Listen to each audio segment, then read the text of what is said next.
Nous sommes des professionnels du bien-être et pas des professionnels de la communication. Et pourtant, nous devons communiquer pour nous faire connaître, pour valoriser la qualité de notre travail ou encore pour entretenir une bonne relation avec nos clients. Il est rare que lors de nos formations, nous ayons été formés aux bases de la communication pour faire vivre ensuite notre activité. Mais alors, comment améliorer nos compétences en communication en tant que professionnels du bien-être? Eh bien, c'est ce que nous allons voir aujourd'hui dans cette vidéo.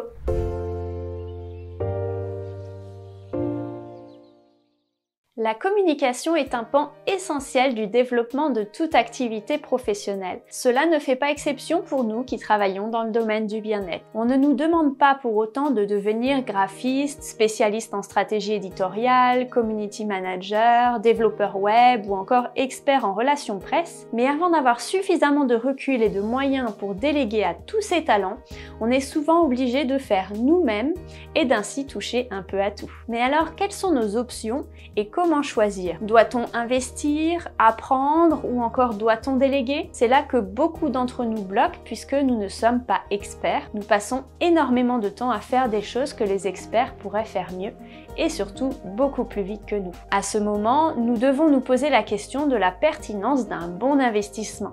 Le temps économisé nous permet souvent d'en gagner plus. En nous concentrant sur le cœur de notre métier et en ayant une communication plus efficace qui nous ramène plus de clients. Mon premier conseil serait d'abord de faire par nous-mêmes en se formant. Attention, je le répète, ce n'est pas pour devenir professionnel de la communication. Dans un premier temps, cela nous permettra de gagner en efficacité et d'éviter les grosses erreurs. Puis par la suite, cela nous permet de déléguer efficacement en connaissance de cause. En effet, tous les prestataires de communication auxquels nous pourrons faire appel n'ont pas les mêmes compétences ni la même sensibilité. Sans savoir forcément faire leur travail, nous devons être capables d'évaluer la qualité de ce qui est fait. Apprendre les bases de la communication, cela permet aussi d'aider ensuite nos équipes de communication en leur fournissant des informations pertinentes pour leur travail. Car si nous ne sommes pas professionnels de la communication, nos prestataires, eux, ne sont pas des professionnels du bien-être. Déléguer ne veut pas dire laisser faire en donnant carte blanche.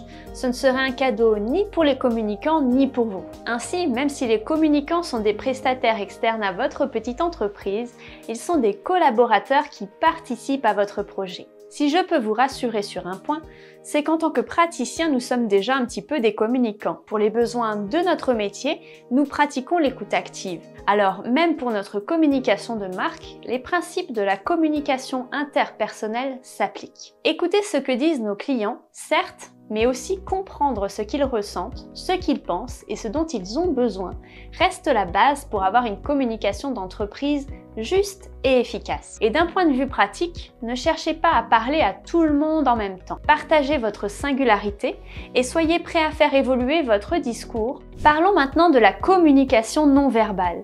Nous sommes habitués à lire chez nos clients et à la décrypter.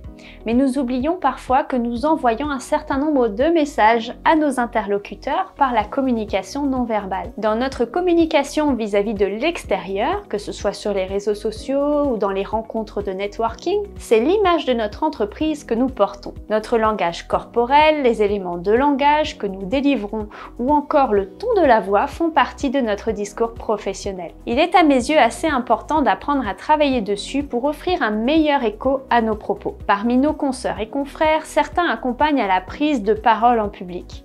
Alors pourquoi ne pas se rapprocher de ces experts pour explorer cette facette très intéressante de notre vie professionnelle? Enfin, gardez en tête que la communication est un apprentissage continu. Vous continuez à vous former dans votre spécialité tout au long de votre vie de praticien, non? Et bien dans la même idée, ce que vous savez ou ce que vous pensez savoir en matière de communication ne cesse d'évoluer. Les codes graphiques, la façon d'utiliser et de consommer des contenus sur les réseaux sociaux, les stratégies pour assurer votre présence en ligne, ou encore l'essor de l'intelligence artificielle. Nous devons cultiver notre regard critique en étant en veille permanente sur les techniques de communication qui nous touchent.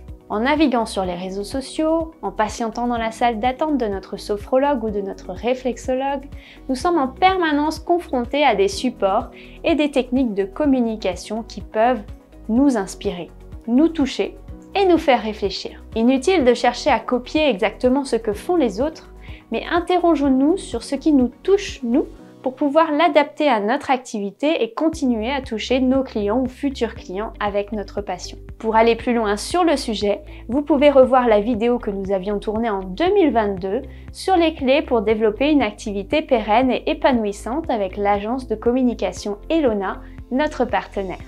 Je vous mets le lien dans la description juste en dessous. Pour finir, n'oubliez pas que vous pouvez aussi profiter de vos droits à la formation. Vous pouvez les utiliser aussi bien pour continuer à vous former dans le bien-être que pour développer vos autres compétences entrepreneuriales. Et nous avons là aussi fait déjà une autre vidéo dont le lien est dans la description. C'était sur comment bénéficier de ces droits à la formation lorsqu'on est un professionnel du bien-être. Nous voici à la fin de cette vidéo. J'espère que ce sujet vous a plu. N'hésitez pas à me le dire dans les commentaires parce que j'adore vous lire. Et si vous souhaitez recevoir plus de conseils sur la gestion sereine d'une activité dans le bien-être, vous pouvez vous inscrire gratuitement à notre newsletter. J'y partage toutes les astuces que j'ai pu mettre en pratique lors de mon activité de praticienne en hygiène de vie et naturopathie, mais aussi issues de nombreux échanges avec plusieurs centaines de praticiens. Toutes les infos sont aussi dans la description ci-dessous. Je vous remercie d'avoir été là aujourd'hui avec moi et je vous souhaite une belle journée pleine de passion. À très bientôt!